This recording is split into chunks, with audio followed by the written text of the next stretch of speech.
আমি অ্যাডভোকেট সাকিব রহমান, আমি শহীদ কর্নেল কুদরত এলাহী সন্তান। আমি সহ এখানে রাকিন আহমেদ আছে, বিডিআর এর লাস্ট ডিজির ছেলে।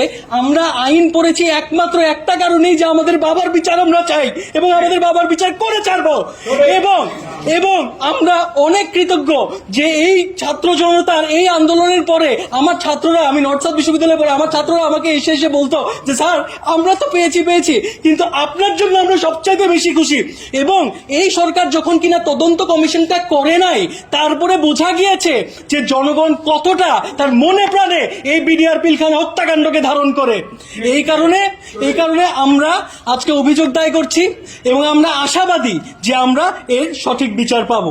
আমি রাকিন আহমেদ ভুইয়া, আমি শহীদ জেনারেল শাকিল আহমেদের ছেলে, শহীদ নাজনীন আহমেদের ছেলে।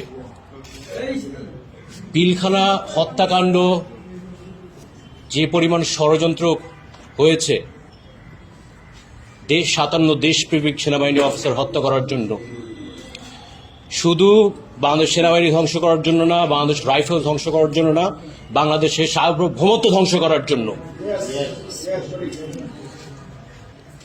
পিলখানার ভিতরে, সরি আমি বলতে আমার কষ্ট হয়,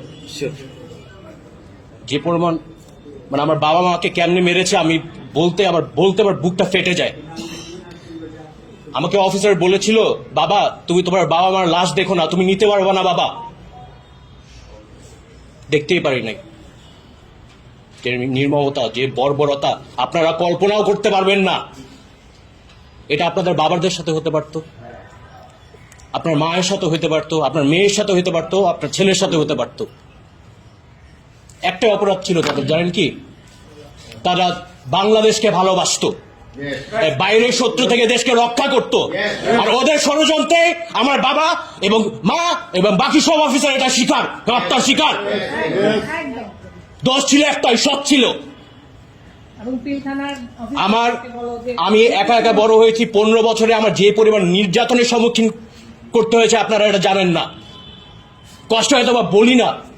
আমরা চাই সুষ্ঠু বিচারটা হোক। 15 বছর একা ছিলাম, শুধু একমাত্র আল্লাহ তাআলা ছিল আমার পাশে। আমি বিশ্বাস আমরা বিজয় হব ইনশাআল্লাহ। আর কোন ষড়যন্ত্রকারী আমাদের থামায় রাখতে পারবে না ইনশাআল্লাহ। Thank you.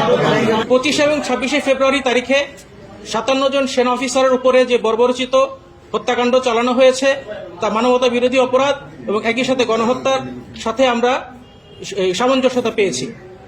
এখানে তৎকালীন অবৈধ প্রধানমন্ত্রী শেখ হাসিনা সহ তার দোসররা রাষ্ট্রীয় স্বাধীনতা সার্বভৌমত্বকে সংকটের মুখে ফেলার জন্য এবং তার স্বৈর শাসনকে দীর্ঘস্থায়ী করার জন্য দুটি বৃহৎ এবং শক্তিশালী নিরাপত্তা বাহিনীকে ধ্বংসের উদ্দেশ্যে এই গণহত্যা এবং মানবতা বিরোধী অপরাধটি সংগঠিত করেন।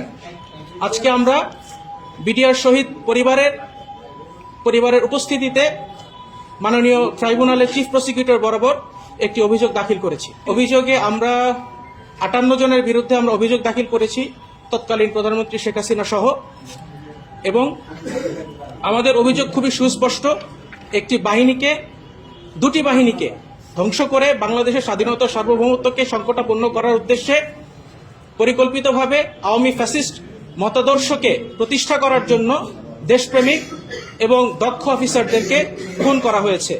তাদের লাশে আগুন দেওয়া হয়েছে, বেয়নেট দিয়ে খুঁচিয়ে তাদের লাশকে ক্ষতবিক্ষত করা হয়েছে, তাদের এবং তাদের পরিবারকে আটক করে জিম্মি করা হয়েছে, লুটপাট চালানো হয়েছে, তাদের উপর আঘাত করা হয়েছে।